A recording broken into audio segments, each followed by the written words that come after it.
You're now witnessing episode 12 of the Indies Corner podcast. That's right, it's episode 12. I'm back at it again. It's your host, the legend Todd Finney himself. Y'all know what this slogan is, no bullshit boxing. What's up, everybody? Welcome back, welcome back, welcome back. Before we get started, I just want to send my prayers and condolences out to the family and friends of Mills Lanes, the referee. He recently passed. So, I'm starting a lot of these episodes off, sending my prayers and my condolences out. A lot of people are dying in the boxing community. Yeah, also, before we get started and before I go ahead and get into the topics, I just want to give a shout out to Bethany B. She put a lot of work in for me behind the scenes. She got me the interview with Jamel Heron. And it is possible that I will interview another name next week. I'm not going to say the name right now, but it is possible that I can get an interview with another boxer next week. Also, big shout out to Lamar Trotter for subscribing to the channel. Big shout out to Aaron Handy for subscribing to the channel. Big shout out to Montez. Big shout out to Siobhan Sanson for subscribing to the channel. And I reach over 100 subscribers. You know what I'm saying? Reach over 100 subscribers. So I definitely got to celebrate that. You know what I'm saying? But I said on my very first podcast, if I have only 20 subscribers, if I have 100, it don't matter. I'm gonna get on here and talk boxing the same way I would talk boxing the same way. If I had 20 subscribers, it don't matter. So yeah, I would definitely, cook up this boxing talk. Like if I got 1,000 subscribers, you know what I'm saying? So before I go ahead and get into topics, I'm gonna let everybody know that I'm gonna start off on the fights from a few weeks ago. This is my first episode since Thanksgiving.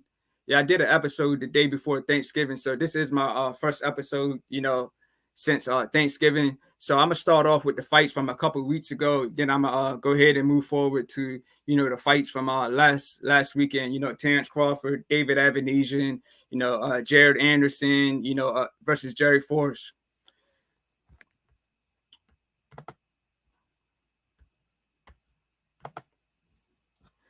All right, so I covered the Tyson Fury versus Derek Chisora fight. A lot of people weren't interested in that fight. You know what I'm saying? Because Tyson Fury already beat Derek Chisora 2 times, and Derek Chisora was a journeyman. And Derek Chisora, I thought he had like 8 losses. Heading into the third fight with Fury, but he had 12 losses. So definitely had a lot of losses. But just because a lot of people weren't interested in the fight doesn't mean I wasn't going to cover it. You know what I mean? So, I covered, there's a lot of fights that I covered that, the fans weren't really interested in. You know what I'm saying? The Tyson Fury versus Derek Chisora fight, I covered that fight, it got a lot of views. I covered Jaime Munguia versus Gonzalo Gatson. A lot of people weren't interested in that fight, but, that was definitely busy in the comment section for that fight. And of course, Crawford versus David Avanesyan. A lot of people wanted to see Crawford fight Spence. A lot of people were saying, Avanesyan wasn't a good opponent. And out of all the episodes and all the live coverages I've done, that episode got the most views out of any episode that I've done. So yeah, I'm gonna go ahead and start off with Derek Chisora and Tyson Fury. I predicted that Tyson Fury, would get the stoppage, and it was a good fight. It was a good fight while it lasted. You know what I'm saying? Derek Chisora, he had a style like Joe Frazier. He coming in, bobbing and weaving, trying to kill Fury's body. But the thing is, Tyson Fury, he's so tall. He's so big. He's got long reach. He's 6'9". He's real heavy. 280 some pounds.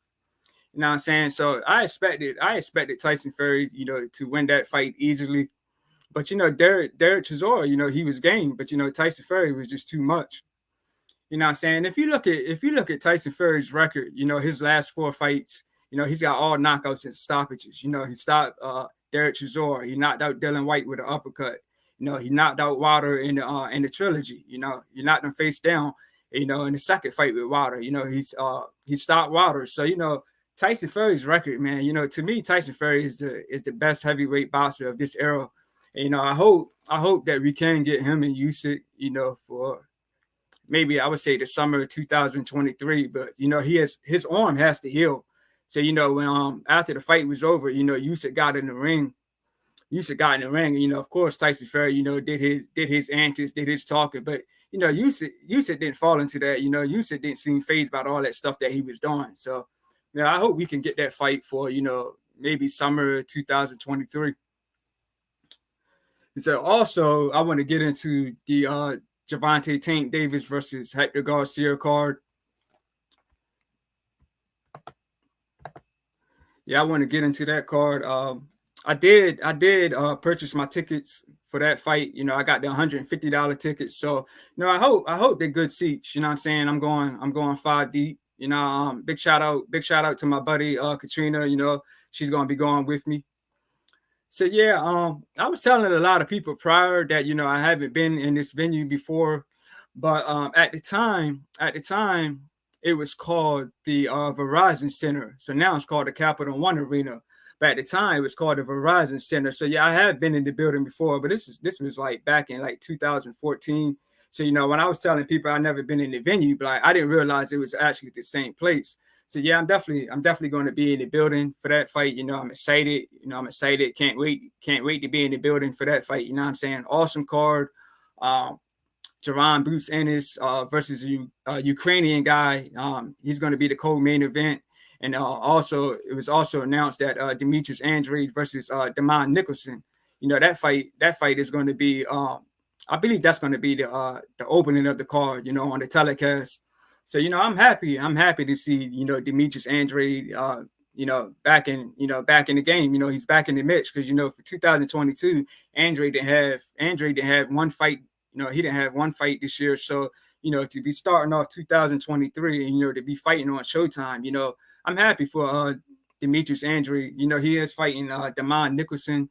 I think for this fight, you know, I'm going to go for Andrade. I would say probably by decision. You know what I'm saying? He has been inactive, so, you know, he may have some ring rust, but, you know, I've seen some pictures of Demetrius Andrade. He definitely looks to be in good shape. You know what I'm saying? Looks to be in awesome shape. So, and Damon Nicholson, you know, he's lost to Edric Berlanga. He's lost to Jesse Hart. And I was actually looking him up on BoxRec. I honestly didn't even know that Damon Nicholson was right here from Maryland. You know what I'm saying? Which is my home state. I didn't even know that Damon Nicholson was from Maryland. So, you know, I do want to ride with all my Maryland fighters, but you know what I'm saying? But I just believe that Andrade is on another level. You know, I believe Andrade is too skilled. You know, but, you know, a lot of people always say Andrade doesn't fight big names. But, you know, since he's fighting on Showtime, you know, hopefully, if he does get past Nicholson, you know, hopefully he'll have some busy fights, some big names for the remainder of 2023. And also, like I said, Jaron Boots Ennis, he is the co-main event. And prior to this news, I heard that Boots was going to be on the undercard, and then at another point, I heard that he wasn't going to be on the undercard. But it's officially announced that he is going to be on the undercard. He's going to be the co-main event. Like I said, he is fighting a Ukrainian guy. Like I said, I don't know too much about him, but he's got one loss. He's only got one loss, and he's ranked number 4. And I was on the Goodfellas podcast with G5 Jeff TV, and, you know, we watched some footage of Boots' opponent, and, you know, I don't see nothing special about this guy at all. So, you know, he looked flat-footed, you know, wasn't throwing a lot of combinations or anything like that. So yeah, I expect Boots, you know, to get a I would say a 3rd round, 4th round knockout. You know what I'm saying? I don't expect this fight to go like 5 rounds. So yeah, I'm definitely excited to be in this building, to be in the building for this fight. You know what I'm saying? It's a good solid card for sure. Let's see what else I can get into.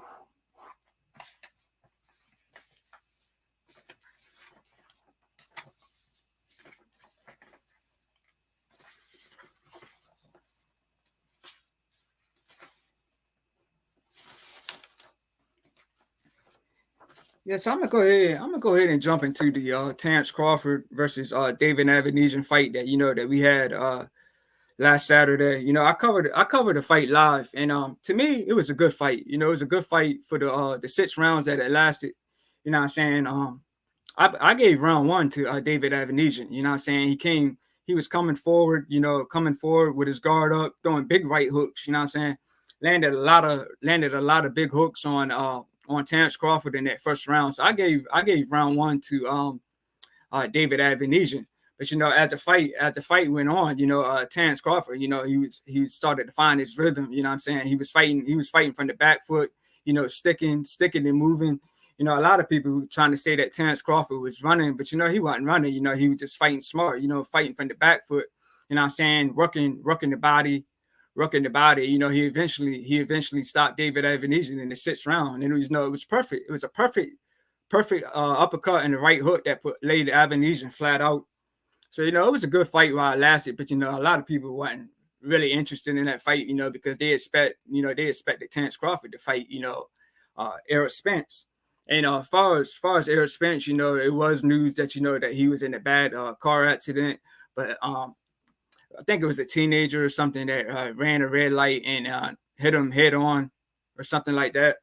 But, you know, Spence is okay. So, you know, that's good news. So, you know, hopefully next year, you know, Terrance Crawford and, you know, Errol Spence can revisit negotiations. But, you know, I haven't seen any news as far as Spence, as far as his next opponent, as far as a fight date for him. But yeah, also on the ESPN card, Jared Anderson versus Jerry Forrest. The fight went how I expected it to go. I didn't expect Jared Anderson to get Jerry Forrest out there. I didn't expect him to end the fight that early. You know what I'm saying? The fight ended in the 2nd round. You know, Jerry Forrest landed some real big shots on Jared Anderson in that first round. You know what I'm saying? Jared Anderson, he took some big shots from Jerry Forrest, but you know, Jared Anderson, you know, he was game. You know what I'm saying? He was landing a lot of big punches, and I thought the fight should have really been stopped in the first round. You know what I'm saying? Jared Anderson did one hell of a job against Jerry Forrest. So, you know, if anybody's in here, let me know what y'all think about the fight. And I think Jared Anderson is definitely going to be a force. He's definitely going to be a force in the heavyweight division.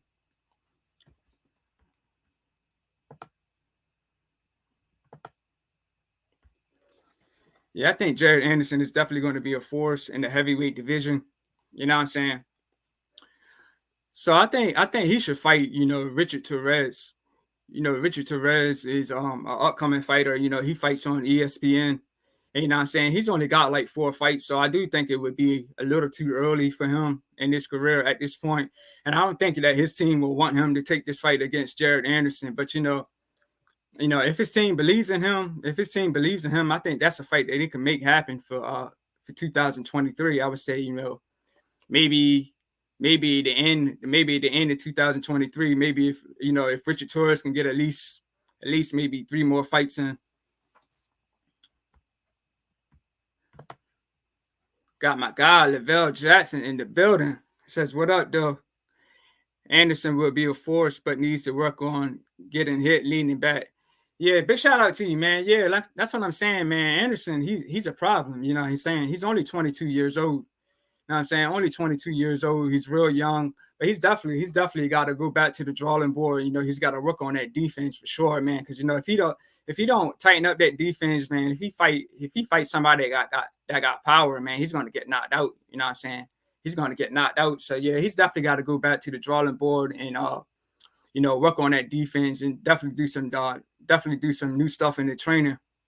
And also, my boy Malik Titus was in Jerry Forrest's corner. You know, if you're not familiar with Malik Titus, he is the boxer that I interviewed. You know, he was my very first interview. So, you know, he was in the corner. You know, I had this little vision, you know, since Jerry Anderson, you know, since he stopped Jerry Forrest, you know what I'm saying? I was thinking I had a little vision in my head that, you know, Malik Titus can step in there and fight Jared Anderson, you know, get that revenge for Jerry Forrest, you know what I'm saying? But Malik Titus is he's 8 wins. He's 8 wins with 8 knockouts. So, you know what I'm saying? He's undefeated. You know what I'm saying? He's definitely making progress in his career. You know, I wish him the best, you know. Hopefully he can get some some good fights for 2023, and he'll have a stay busy run for next year. Also on the Terrance Crawford versus David Avanesyan undercard, we had Chris Cyborg. She made her debut. It was a 4-round. It was a 4-round card. And she got she did get a knockdown. I believe it was like round 2. So, but the fight was just 4 rounds, and she won by decision. So, big shout out to Chris Cyborg for winning her debut fight. Yeah, big shout out to Chris Cyborg. If you check my Facebook and check my Instagram, I got a picture with Chris Cyborg. When I flew out to the Virgil Ortiz versus Mari Zucker fight last year in Texas. So, do y'all think that Chris Cyborg she would make some noise in the boxing game? She is 37, so time is not on her side. If she decides to keep on boxing. So but I don't know if it's a lot of options in her weight division. I'm not sure what weight class she is in, but she's a pretty big fighter. You know what I'm saying? She's a big lady. And also as far as other news in women's boxing, Ebony Bridges, she had a fight and she got the stoppage. So what do you guys think about Ebony Bridges? I'm not sure about the weight classes for women's boxing, but do you think Ebony Bridges, do you think she can maybe take on somebody like Carissa Shields or Alicia Baumgartner, Makala Mayer? Do y'all think she could take on fighters like that? I'm interested in to see how how the women's division is going to play out, but instead it's not really a lot of talent in the women's division. So yeah, also as far as the Showtime card with Demetrius Andrade and Damon Nicholson, also wanted to jump into Demetrius Andrade versus Dusty Harrison. That fight was supposed to happen. I'm not sure if it was last year, but Dusty Harrison is from Washington D.C. I think that would have been a good fight. I think that would have been a good fight if it happened. But Dusty Harrison had to pull out that fight due to COVID. I think that would have been a real good test for Demetrius Andrade. But a lot of people was trying to say they didn't know who Dusty Harrison was. But I seen Dusty Harrison fight live a few times. Before he got on TV. He fought and beat Thomas Cornflake LaManna. He had a draw against, I believe his name was Mike Dallas, but I honestly think he lost that fight. That fight was in Washington, D.C., so I think that fight was some serious home cooking because, Dusty Harrison got dropped by Mike Dallas. But, Dusty Harrison was supposed to fight, last month, and he was supposed to be the main event on the card with Malik Titus. But, I believe he pulled out that fight due to, the passing of his father. He recently lost his father.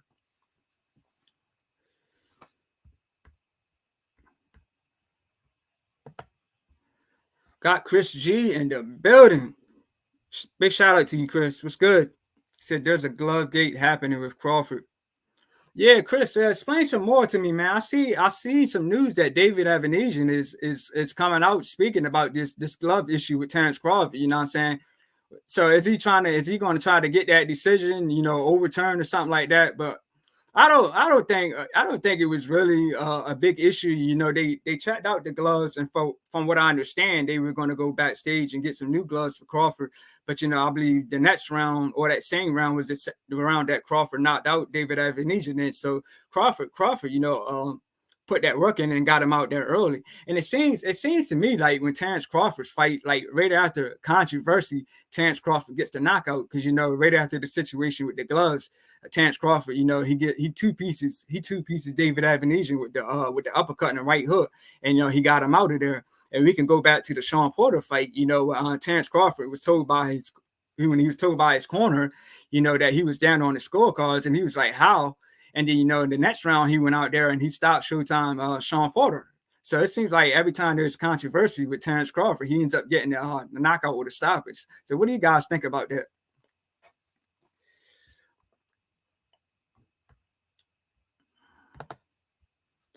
Lavelle Jackson says, I believe Dusty Harrison's father was killed also. Yeah, he was shot and killed. I said that on a few episodes back. Then I sent my prayers and my condolences out, to his friends and his family. Yeah, Dusty Harrison, he was shot and killed.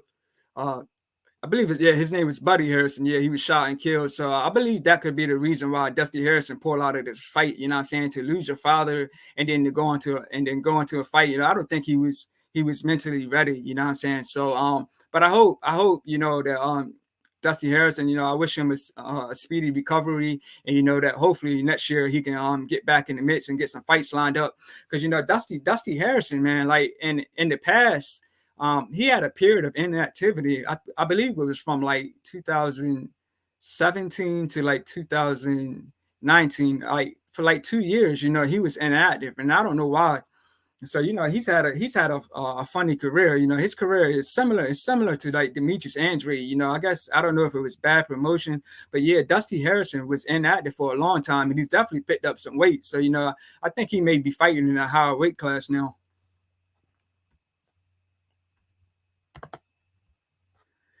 Chris G says Crawford's glove broke mid fight. Yeah, I saw it, Chris. Yeah, I saw it when I covered it live. But you know what I'm saying like it was a go, you know what I'm saying? You know, the fight continued and Crawford got the knockout. So I don't see anything wrong with what happened, you know what I'm saying? Chris G says and Everlast and Crawford confirmed there was a malfunction. Yeah, I saw some news. I saw some news about that. Yeah, but I didn't fully get into it. But I'm gonna definitely read some more on that after this episode.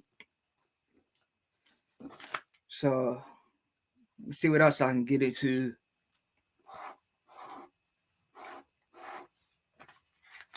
Also, also, it was officially announced that Jermell Charlo and Tim Tszyu will be on January 28th. I believe it's Mandela Bay in Las Vegas. You know, from from a few months ago, I believe the fight was announced that it was going to be in January, but it's officially announced that those guys are going to fight. And I watched the virtual press conference. You know, Charlo, I believe Charlo is just too much for Tim Tszyu. You know what I'm saying? I believe Tim Tszyu is biting off more than he can chew in this fight.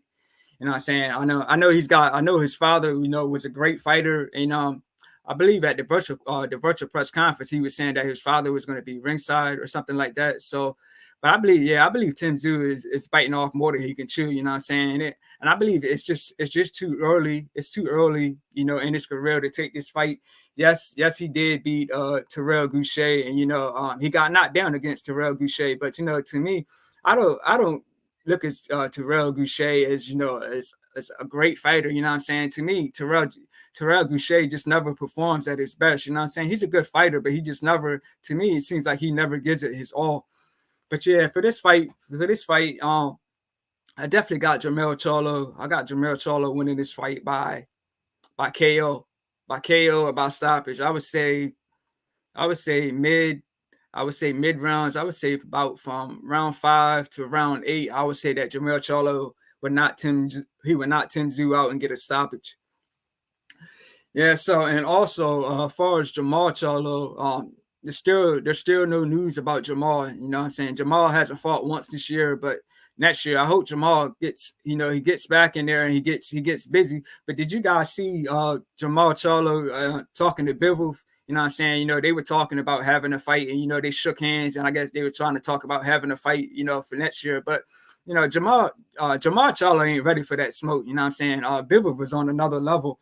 And plus, I believe that Jamal Charlo would have to move up in weight and take that fight because you know Bivol is what 175 pounds, I believe. So yeah, if that fight happens, I believe Charlo going to have to move up in weight. But you know, Charlo is going to need a tune-up fight before you know he gets in the ring with somebody like Bivol because you know Bivol, even though Bivol doesn't have power, you know what I mean, he just frustrates you. He frustrates you to the point where you don't have a plan B. You know what I'm saying? Like Bivol, you know what I mean, he beat Canelo, you know what I'm saying? He beat Ramirez easily to the point that Ramirez didn't even have a plan B. And I don't know what Ramirez's game plan was in that fight, you know what I'm saying? I only gave Ramirez 2 rounds in that fight when he fought Bivol. So yeah, for next month in January, man, we're gonna have 3 solid fights, you know what I'm saying? We're gonna have three solid cards. You know, Hector Garcia versus Gervonta Tank Davis. Like I said, I'm going to be in the building for that fight. Also, Also, Alter Perturber versus Anthony Yarde. That's going to be in January. And then we got Jamel Charlotte versus Tim Tszyu. So, January is definitely going to be, a banger. It's going to be a banger for 2023, opening up the year for boxing, man. Can't wait to see these cards. Chris G says they technically should have stopped the fight. So, Chris, let me ask you this. If they stop the fight, then most likely, do you think it would have went to, it would have just went to the judges and went to the scorecards? And if that case, Crawford won on he would have won that fight easy. You know what I'm saying? I gave Crawford every single round except the first. So Crawford was making easy work. He was making easy work of David Avanesyan. Like I said, don't get me wrong, man. David Avanesyan was game. He definitely came to bring it. But big shout out to Terrance Crawford for doing his thing. In Omaha, Nebraska. You know what I'm saying? That was on Black Prime Network. So it was a good card. So I think Black Prime Network is definitely going to put on some good shows and some good boxing cards in the future. And also Adrian Broner. It's been announced that he's fighting Ivan. I believe the guy's last name is Red Cat. If I'm saying his name wrong, just correct me. So yeah, Adrian Broner versus Ivan Red Cat. That's going to be in February on Black Prime Network. And also on the undercard is Mickey Bay versus Tevin Farmer. That fight was supposed to happen a couple months ago, but it didn't happen, I believe, due to financial reasons. The fighters not getting paid correctly, and the fighters on the undercard not getting paid. So Black Prime Network, they already got their second card lined up. Adrian Broner is the headline. But did you guys see Adrian Broner? At the press conference, man? He looked huge, man. And they said this fight is going to be at 147. So Adrian Broner, he's definitely going to have to put that work in. He's going to have to train hard. He's got to be on his A game. Stay focused and just stay focused 100%, man. Because he's definitely gotta lose a lot of weight, man. Because Adrian Broner had a belly. He had a belly at the press conference, man. Lavelle Jackson says, Tim Tszyu ain't ready. Yeah, that's what I said, man. I don't believe Tim Tszyu is ready. He's ready, man. But shout out to him for taking this fight. His team believes in him. So, he's going to try to, come to the United States, to Vegas to make a statement. But, yeah, I believe he's just biting off more than he can chew. My God, Steve Shatman in the building, man. Big shout out to you for coming on for the first time, man. He says, Crawford reminds me of Tank. They figure out the opponent's rhythm, and then they set him up for knockout. Facts, man, facts. I'm glad you said that, man, because, Tank, a lot of people say Tank, all of his fights that he always lose on the scorecards, and but he ends up getting the timing down. He ends up knocking his opponent out, and we seen that when Tank fought Rolly. You know what I'm saying? People said Rolly was winning on the scorecards, and I believe the knockout came in the 6th round. So yeah, Tank got Rolly out there. He timed him with a nice punch. Same thing in a Santa Cruz fight. Santa Cruz, he was putting that work on Tank. Know what I'm saying? Throwing a lot of throwing punches from all angles, jabbing them consistently. But when Tank had Leo in that corner, Leo threw the same punch like 2 or 3 times, and Tank timed it perfectly and landed that uppercut and laid him flat out. So you're right, Steve Shatman, man. Tank definitely times his opponents. I believe that's going to happen with his fight against Hector Garcia. I believe Hector Garcia is going to come to bring it. Even though he's moved up in weight, I believe he's going to come to bring it, and he's going to take the fight to Tank. But I think Tank is going to eventually figure him out and eventually stop him. I would say this fight ends in a mid-round stoppage for sure. And you're right though. Same thing with Crawford. Yeah, Crawford. He was like I said, he was jabbing a lot to the body when he fought David Avanesyan, tearing the body up. Eventually, he stopped him in the 6th round. But though, a lot of those body shots, overtime, that was wearing David Avanesyan down. Yeah, so Crawford's one of those fighters, who definitely he definitely figures you out, and in a sense like Mayweather, Mayweather figures you out, he figures you out and then he just puts that work on you. But we all know that Floyd Mayweather didn't have power. But Terrance Crawford, he's got a lot of power, man. I believe Terrance Crawford has 10 his last 10 fights all ended in the knockout stoppage. So Terrance Crawford definitely has power. He definitely has legit power in to be a welterweight. He's definitely got legit power. Probably one of the strongest welterweights out there. You know what I'm saying? That's why a lot of people say that him and Errol Spence is a 50-50 fight. You know what I'm saying? But I believe that Terrance Crawford got more power than Spence does. Spence, he didn't stop Danny Garcia. He didn't stop Mikey Garcia. But and Mikey Garcia moved up and wait for that fight. Spence beat the brakes off Mikey Garcia, but he just couldn't get a knockout and he couldn't get a stoppage.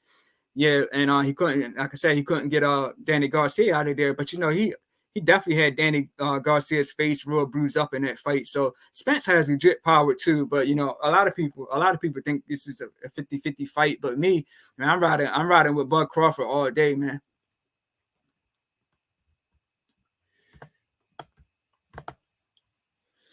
Chris G says Tim Tszyu versus Jermell Charlo is going to be fun. I'm a fan of Tim Tszyu. He's fun to watch, like his dad.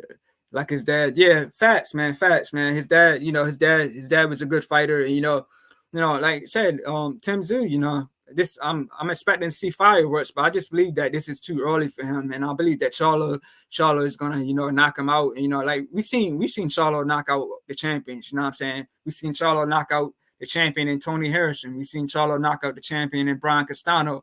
You know what I'm saying? We seen Charlo knock out Banana Rosario with a jab to the body. You know what I'm saying? So Charlo's on another level with it. You know what I'm saying? Charlo's on another level with it, man. You know what I'm saying? Knock out all champions. So he's a unified champion. I don't believe that Tim Tszyu even really deserves, he deserves a shot at, at the unified belts.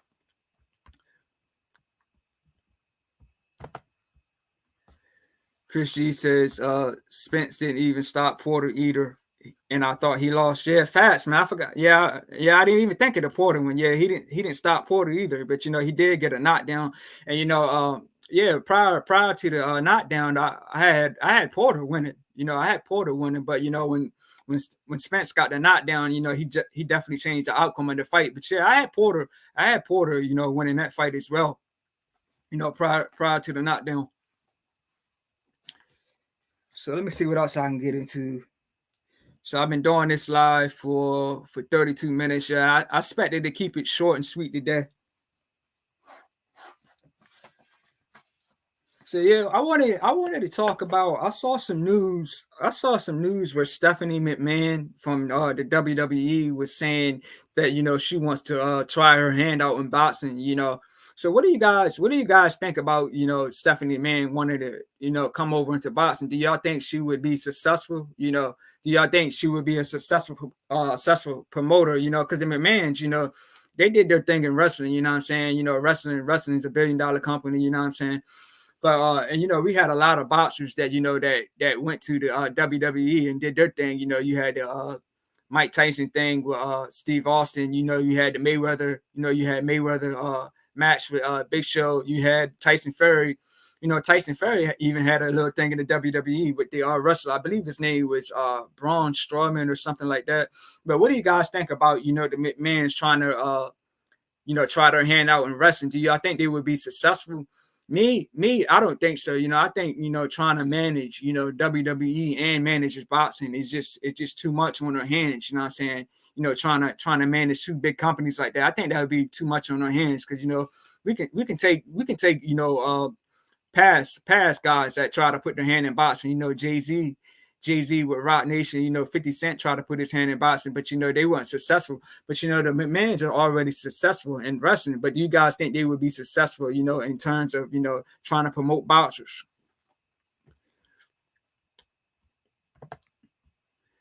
Chris G says Jermell Charlo is going to likely stop him because Tim does not have any head movement.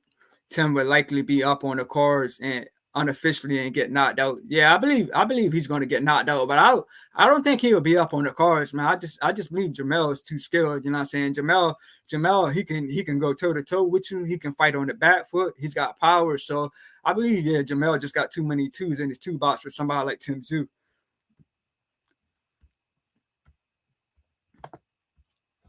Chris G says it's hard to get in boxing promotions. At least with the higher level guy, Salida is a good example for how far you can get without being the big guys. Yeah, and you said then you said Demetrius Andrade is with Salida Promotions, right? So yeah, big shout out for Andrade, you know, for getting with them. And like I said, man, hopefully Andrade can, you know, he can have some stay busy fights, you know, for 2023. So, you know, I'm glad to see him, you know, on the undercard of Tank versus Hector Garcia. Like I said, man, I'm going to be in the building for that. I'm going to be in the building for that fight. And, you know, I can't wait to see, Demetrius Andrade, because, you know, I never seen Demetrius Andrade fight live. You know what I'm saying? Demetrius Andrade is a very skilled fighter. You know what I'm saying? He just never got his opportunity at the big names. But, you know, since he is fighting on this undercard, man, hopefully, you know, if he gets past Nicholson, hopefully, you know, this would set him up for some big fights, you know, for 2023. Like I said, man, you got Caleb Plant, you got Benavidez, you got Jamal Charlo. You know what I'm saying? Jamal Charlo needs to get back in the mix. So I'm looking for big things for Demetrius Andrade. You know what I'm saying? Because he's getting older, man. You know what I'm saying?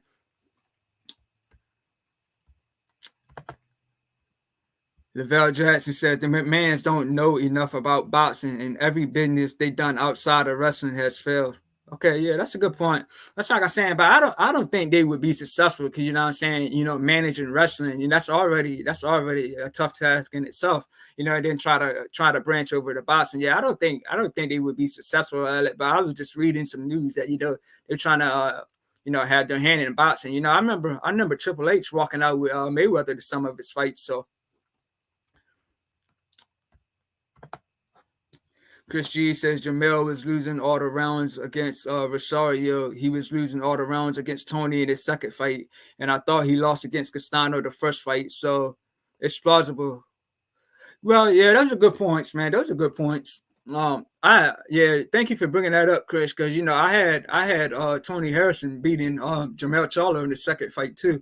But, you know, it was no way that, you know, Tony Harrison won that first fight. So, you know, it made sense that they had a rematch. But you're right, Chris. Yeah, Tony Harrison was putting that work on Charlo. But like I said, I believe his showboating, you know, caught up with him. Like I said, he showboated in like early rounds, and he showboated in the same round that he got knocked out in. So, you know, to me, I think Tony Harrison blew that fight in a sense.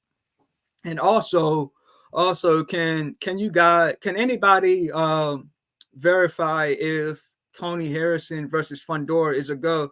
Hey, Lavelle, I talked to Wilton, and I believe he told me that Tony Harrison and Fundora is a go. I remember it being ordered, but I haven't seen any official news. But yeah, I heard that fight's going to happen in like February, but I haven't seen any news on that. But yeah, if that fight happens, you know, I got Fundora. You know what I'm saying? I just think Fundora, you know, he's too tall. You know, he's too tall, you know, and to add that with the fact that Harrison gasses later in the round. So, you know, if Fundora and Harrison fight, you know, Fundora is definitely going to, you know, try to trade in the pocket, and he's definitely going to be doing a lot of holding and a lot of leaning. You know what I'm saying? That's going to wear Tony Harrison out and gas him out in the later rounds. So, you know, if that fight happens, you know, I got Fundora by stoppage.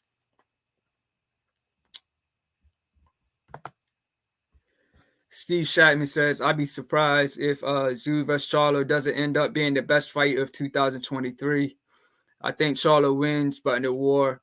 Yeah, like I was saying, Steve Shatman, if you seen the virtual press conference, man, you know, they was, you know, saying that this could probably be one of the best fights, you know, for 2023. You know what I'm saying? I'm definitely excited to see it because, you know, as I mentioned before, Jamel Charlo is my favorite fighter, man. Like I said, he can bring it to you on all levels. And it's funny, you know, Jamel is actually the younger brother. You know, he's undisputed, and, you know, he's staying busy. You know, he's got a fight lined up for next month, while Jamal is on the shelf, man, saying he's not busy. So it's odd that, you know, that the brothers, you know, they're both good fighters, but it's just odd that, you know, one brother one brother is staying busy, taking big fights, and the other brother just on the shelf not doing anything. Like I said though, I hope Jamal can get in the mix for 2023, man. And like at least get a tune up and then go ahead and take on the guys like Plant versus Benavidez winner, Andrade if he gets past Nicholson. And like you're saying, he wants Bivol, but I don't think that fight would happen.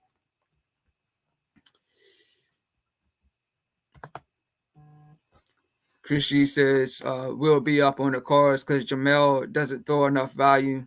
Okay, well you definitely made some good points, Chris. We just have to wait to see how the fight plays out. So let me just see what some other topics I can get into before I close this one out.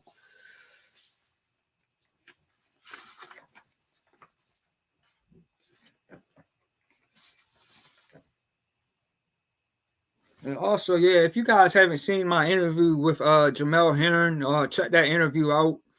I'm glad, all the feedback that I got from people, people called me, to talk about, that interview. A lot of people messaged me, giving me my props. So, big shout out to, everybody, who watched the interview, gave me my props for that interview. Big shout out, to Jamel Heron, for taking the interview with me. Again, guys, I will be doing another interview with a fighter next week, but I'm not going to mention his name just yet. Chris G says Jamal Charlo is going to fight a bum this year and look bad and then stay on the shelf for another 1 or 2 years. That's my prediction. Well, like I said, he did pull out of the fight with Selecki due to an injury, and then he had some personal things that he had going on, behind the scenes. So, like I said, man, hopefully for 2023, man, he can definitely make some noise. Like I said, man, he said he wants Bivol, but I believe Bivol is just way too much for Jamal Charlo for sure, man. Even though Bivol doesn't have power, I just believe that he'll frustrate Charlo to the point that Charlo is not going to have a plan B. So, far as news for this weekend, we do have a ShoBox card. Frank Martin versus Mikkel Rivera. That's going to be this Saturday. I probably will go live for the fight. It's tough for me to call that one. It's tough for me to call that one because Frank Martin has Derek James. Derek James is one hell of a trainer. Derek James was in Spence corner when he fought Ugas. Spence got the stoppage. He was in Frank Martin's last fight. He was in this corner for his last fight. And, Frank Martin got the stoppage. He got the knockout. And then, he was also in Jamel Charlo's corner when he got the stoppage over Castano. So, Derek James, all his fighters are getting knockouts and stoppages in their fights. So, that kind of sways my opinion a little bit. You know what I'm saying? So I'm a just run with Frank Martin in this fight, but I believe Mikkel Rivera can definitely get Frank Martin some problems, you know what I'm saying? And like he resembles Ali. So, I'm just looking for a good fight. And, I'm definitely going to probably cover it if anybody wants to tune in and watch.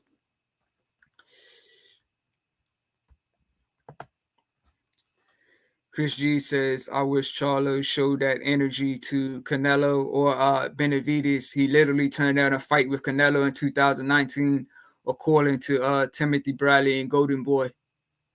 Okay.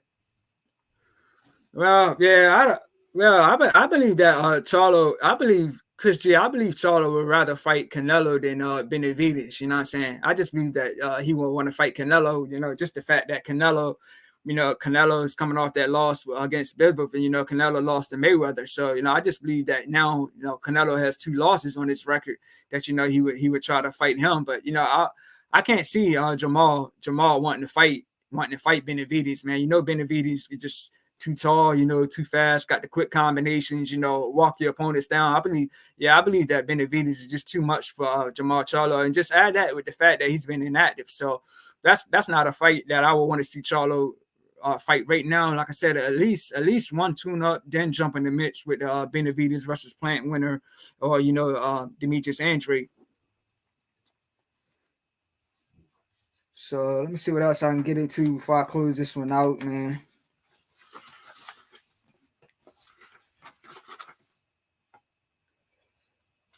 Yeah. So did you guys see? Did you guys see the news with Manny Pacquiao? You know about Manny Pacquiao.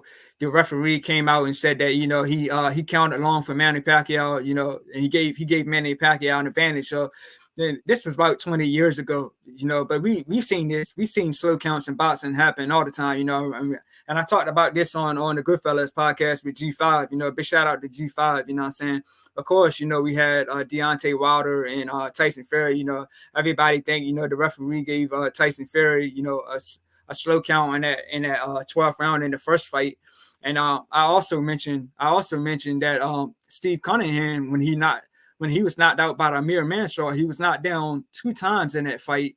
And in the second time he was knocked down, the referee gave him a slow count, and the referee was Steve Smolder, and he had a lot of controversy for that. And I remember a little while after that fight happened, there was a video going around when they showed Cunningham getting knocked down, and they put a timer next to him when he was getting up, and it was over 10 seconds. So it's always a lot of controversies, with these referees and these slow counts. But all referees don't count the same. All referees don't do the job the same. So, but yeah, man, that's all I have for you guys today, man. I appreciate everybody tuning in. You know what I'm saying? I appreciate everybody tuning in. Big shout out to Chris, man. Big shout out to Steve Shotman. Big shout out to, Lavelle Jackson, man. I appreciate you guys coming in. So I'm gonna go ahead and close this one out, man. Like I said, I will be covering the Frank Martin versus Mika Rivera fight this Saturday. That card is on Showbox. So you guys just witnessed episode number 12 on the In This Corner podcast. I'm out. I'll see you guys on the next one. Peace.